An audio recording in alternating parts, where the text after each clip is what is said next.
Have you ever been told that raising your child with two languages will confuse them or even cause a speech delay? Let me be clear, that's a myth. And today I'll explain why bilingualism doesn't cause speech delay. Plus, I'll share top 5 methods you can use to raise a bilingual child with confidence. Many parents worry that learning two languages might delay their child's speech. But here's the truth. Research shows that bilingual children reach language milestones at the same pace as monolingual children.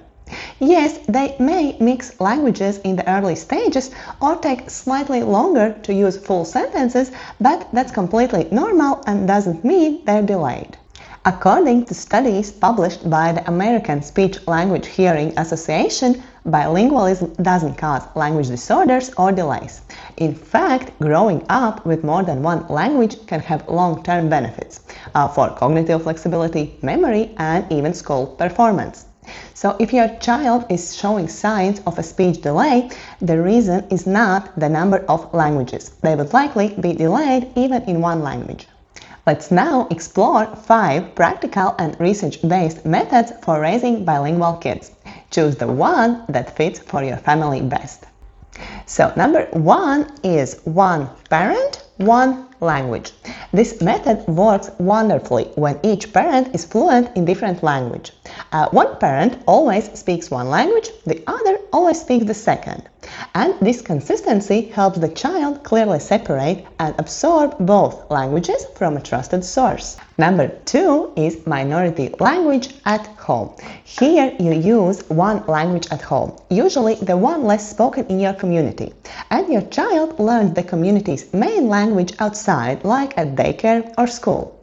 This is great if both parents share a home language and want their child to also become fluent in the majority language. Number 3 is time and place strategy. You assign certain times or places to each language. For example, mornings in English, evenings in Spanish, or maybe grandma's house is the French zone.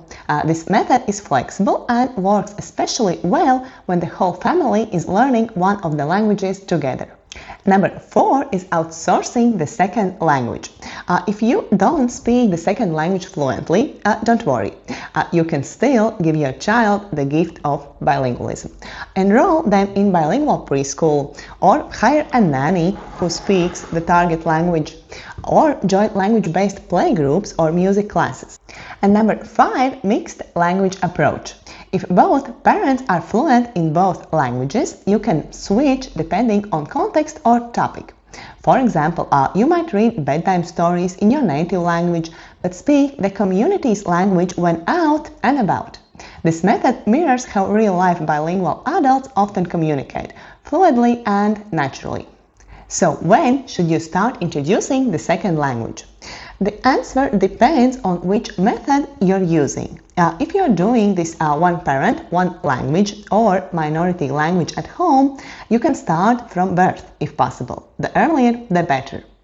If you're using the time and place or mixed approach, you can begin once your child is speaking some words in their first language.